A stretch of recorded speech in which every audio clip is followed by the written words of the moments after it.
Fala galera, beleza? Professor Rodrigo Jeremias, tudo bem com vocês? Estamos aqui de novo para mais uma aula e dessa vez uma aula de literatura, nossa aula de literatura gravada. Toda sexta-feira a gente tem uma, então vamos a ela, caros alunos. O professor está especificamente na página 50, a qual eu peço que você também abra. Para quê? Para que a gente possa fazer as anotações necessárias, tão importantes, aquelas anotações que salvam as nossas vidas, certo? Principalmente para as nossas provas, sejam aqui na escola, sejam nos vestibulares.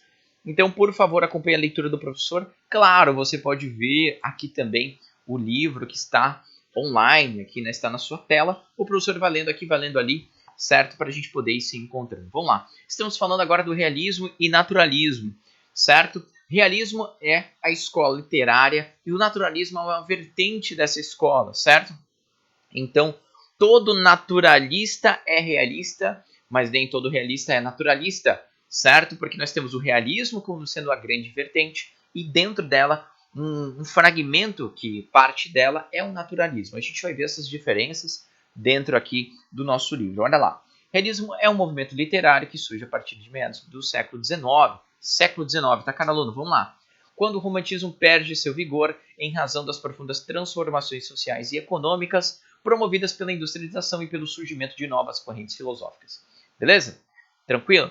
Vamos em frente. Sob a influência das teorias científicas, da superação das monarquias absolutistas por regimes democráticos, do marxismo e do mal-estar ético na sociedade industrial, essa estética foi a expressão objetiva e crítica das relações sociais. Veja bem, você pode grifar para mim logo essa primeira partezinha aqui, ó. Expressão objetiva e crítica das relações sociais. Se você quer entender um pouquinho o realismo, tem que grifar essa parte, porque o realismo, de fato, ele vai ter esse caráter objetivo na hora de escrever, mas não somente isso. Ele vai ter também um grande viés crítico, né? Uma grande, digamos assim, ação crítica em relação às relações sociais, os costumes, aquilo que as pessoas faziam e tudo mais. Certo? Temos aí todo um processo de industrialização também acontecendo, cada vez maior, né? Isso também é importante, certo? Continuando, o caráter racionalista que se identifica nas obras desse período reflete o cientificismo corrente, viu? Por que ele é importante? Então, esse caráter racionalista é por conta de uma sociedade que já se transformou, né, em uma sociedade científica ou com essa grande pujança do cientificismo, certo? Corrente reflete o cientificismo corrente, capaz de uma mudança de perspectiva, levando o olhar romântico voltado para o passado. Lembra que o romântico ele olhava para o passado, seja para o seu passado individual, seja para o seu passado coletivo, né? A história das origens do seu povo, né? Voltado para o passado, ao olhar realista, mordaz. O que é mordaz? Né? Mordaz é um olhar rigoroso. Então veja bem, o que ele está falando aí, certo? Ele está falando que existe uma mudança de perspectiva no olhar, na forma do olhar do escritor em relação à sociedade.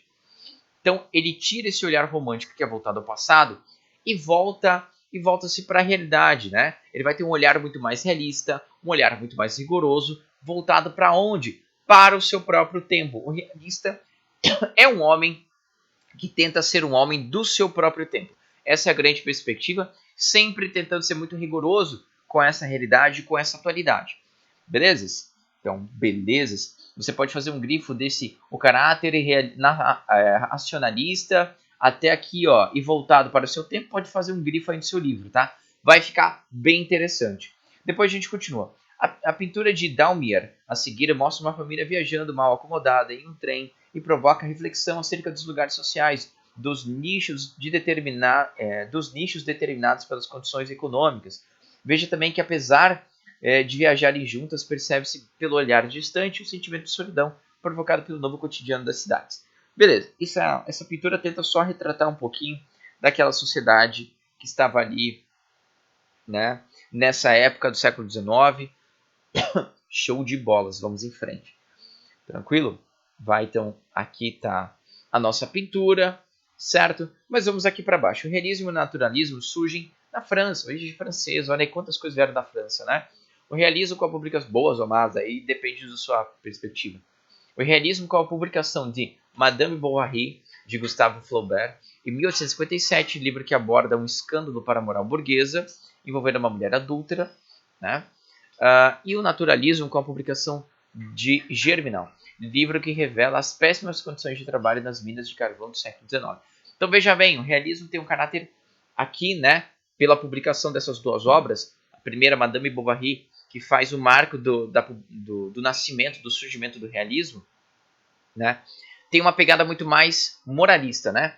Já quando o naturalismo ele surge pela publicação do Germinal, já tem uma pegada muito mais social, certo? Falando das condições de trabalho, mas claro, as duas vertentes terão coisas em comuns, tudo bem? Então nós estamos falando de uma escola literária que engloba duas vertentes, realismo e naturalismo, certo? Tudo aquilo que você tem no realismo, certo? Tudo aquilo que o realismo está dentro do naturalismo. Mas nem tudo aquilo que o naturalismo está dentro do realismo, beleza? É essa concepção que você tem que ter. Vamos em frente, então, página 51. Deixa o professor passar a página. Aê! É isso aí. Segue ali em cima. Realismo e naturalismo considerado uma... realismo e naturalismo, considerado uma vertente do realismo, possuem muitas características comuns, por influência de um mesmo momento histórico, cultural e econômico e por afinidades ideológicas. Eles são, ali, o que eles têm em comum, né? Antiburgueses, anticlericais e voltados para a realidade dos acontecimentos. A precisão da linguagem e o detalhismo nas descrições de personagens e de ambientes reforça essa leitura que se baseia na realidade das impressões acerca de diferentes esferas sociais. Você pode grifar tudo isso aqui, tá? Os aspectos que são iguais, idênticos. Eles são antiburgueses, até chegar acerca de diferentes esferas sociais, ponto. Grifa essa parte toda aí. Então, existe uma linguagem, né? uma abordagem, talvez melhor dizendo, que se baseia na realidade, nas impressões acerca daquilo que está acontecendo nas esferas sociais. Isso é comum a ambos os movimentos aqui. Certo? Vamos em frente. No realismo, são denunciados, por exemplo, o apelo às aparências, as relações por interesse, as traições em ambientes tipicamente burgueses, geralmente reveladas por meio de análises psicológicas. Veja bem, se você pega só essa definição de realismo, você já entende que Machado de Assis era um escritor completamente realista, certo? Porque você pega Memórias Póstumas de Brás Cubas, você pega essa obra, por exemplo, né? Você vê que é, né, totalmente realista. Na verdade, nós temos Memórias Póstumas de Brás Cubas como o início do realismo, a obra que abre o realismo aqui no Brasil especificamente. Beleza? Então, aqui é legal também de grifar para tentar perceber a diferença do realismo com o naturalismo, tá? Ali a gente vê as partes iguais, agora as diferenças. Já no naturalismo, destaca-se em locais geralmente miseráveis, a exploração do homem, cujas ações são condicionadas por fatores biológicos e instintivos. Então, exploração do homem, que geralmente vai ter o quê? São condicionados por fatores biológicos e instintivos ou por interferência do ambiente. Então, o homem é quase que o fruto do meio, de alguma forma, ou fruto da sua própria natureza. No Brasil não houve o realismo e o naturalismo conforme ocorre na literatura portuguesa de Eça de Queiroz, mas obras que caracterizam um ou outro movimento, como Machado de Assis, por exemplo, como autor representante de obras do realismo, e Aloysio de Azevedo, como autor representante de obras do naturalismo. Então, Eça de Queiroz conseguia reunir na sua própria obra, esse autor português, tanto o realismo quanto o naturalismo. Aqui no Brasil, isso vai ficar um pouquinho separado, né? Nós teremos aí no campo do realismo, Machado de Assis, e no campo do no campo do naturalismo, né, a gente vai ter o Aloysio de Azevedo. Tranquilo? Legal. Destacam-se na literatura realista o objetivismo, o materialismo e a preocupação com o presente, embora na obra naturalista se evidencie enfoque na demonstração de teorias científicas, transformando o romance, por exemplo, em um grande experimento. Cara, isso é muito interessante, tá? Por vezes, como é que o cara construía, né, o autor naturalista, como é que ele construía a sua obra? O que ele fazia? Ele pegava uma tese, lembra que é um período que tem uma grande pujança científica, né? O cientificismo corrente influenciou, então, esses escritos, de tal maneira que o autor naturalista, por vezes, pegava uma tese científica, né? Uma tese científica como o positivismo, o determinismo ou o próprio evolucionismo do Charles Darwin, que estava tudo em voga, né? Pegava essa tese como premissa para construir toda a história. A história ela vai ser, digamos assim, a história que o autor vai construir, ela se embasando numa dessas teses, ela vai ser a comprovação dessa tese. Claro que o cara está escrevendo, né? Mas por vezes os autores eles construíam obras assim, dessa forma, tá? Por meio dessas correntes científicas. Então, olha lá, as teorias científicas positivismo de Auguste Comte, né? Aqui o Auguste Comte é dele aquela premissa, né? Ordem e progresso que temos na nossa bandeira. Determinismo misológico, biológico e histórico. Então existe uma espécie de determinismo como homem fruto do meio, né? De Polytane e evolucionismo de Charles Darwin engendram-se a ficção, ou seja, né, chegam até a ficção, e revelam a sujeição do homem às forças da natureza que regem a vida de todos os seres. Então, como se o homem fosse fruto dessa natureza que o engloba, que o invade, que o circunda.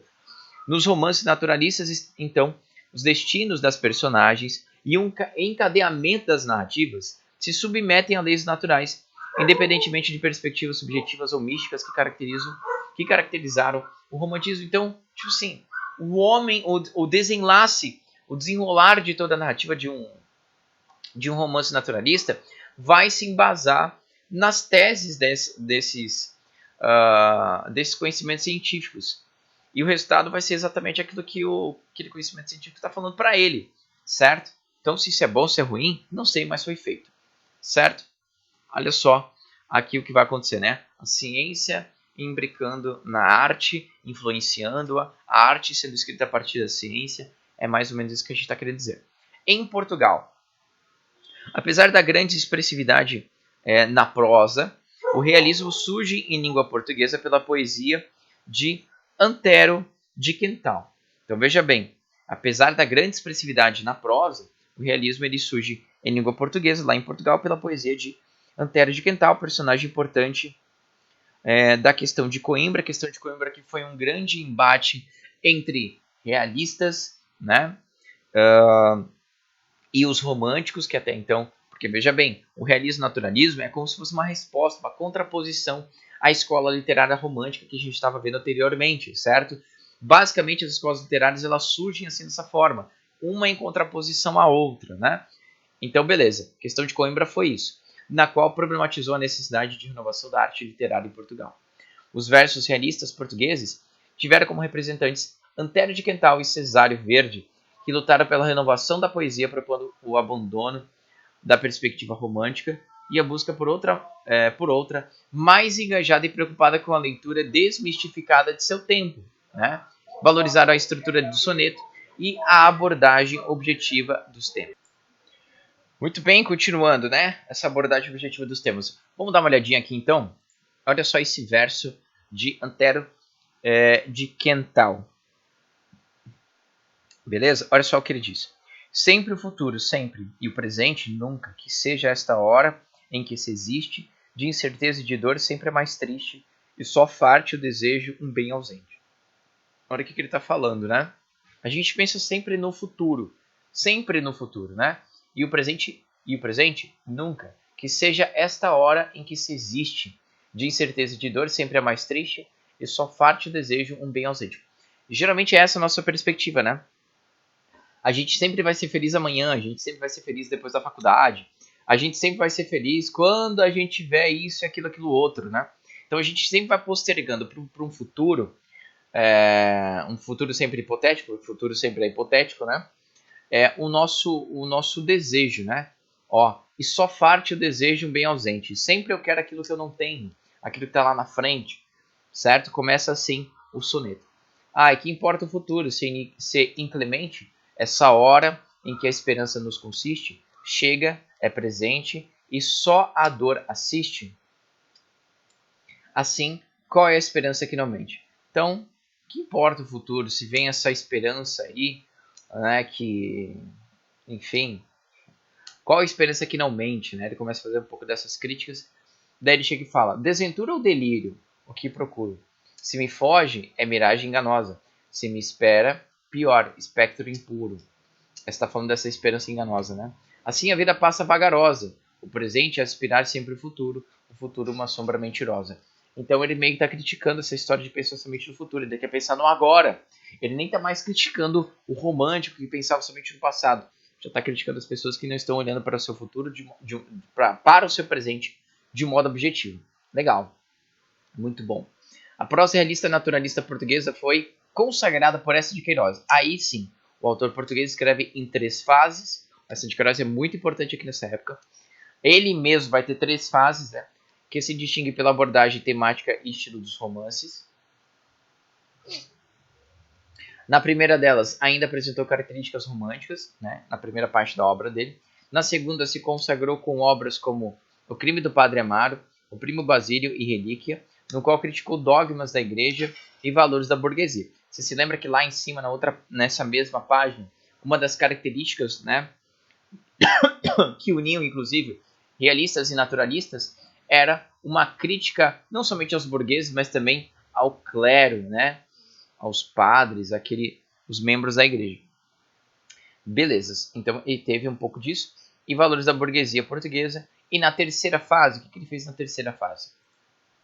Olha lá, deixa eu virar a página. Espera aí. Bom, se você virar a página aí, provavelmente já vai virar aqui. Mas na terceira fase, considerada de amadurecimento do autor, escreve, dentre outras obras, A Cidade e as Serras, não se prendendo a convenções e buscando referências mais sutis e simbólicas. Aqui ele muda um pouquinho a perspectiva dele, né? Beleza, eu acho que não deu. Agora deu, é isso aí.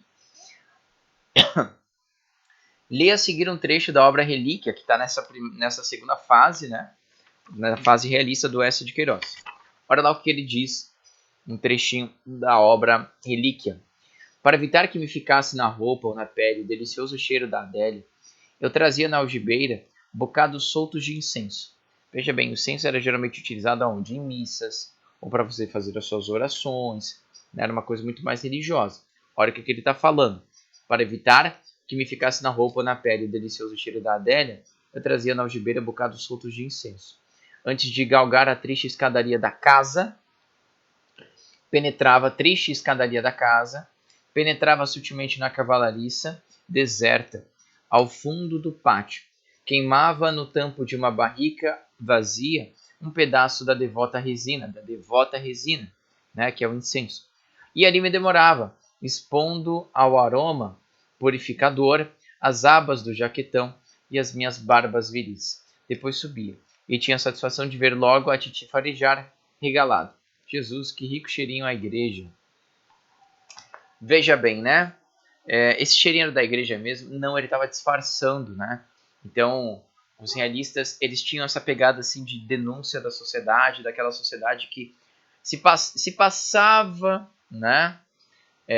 Como grande religioso, como alguém devoto, né? Guardião da moral e bons costumes, no final das contas, era um adúltero. Essa crítica, né, para aquelas pessoas que viviam uma hipocrisia, na verdade, né?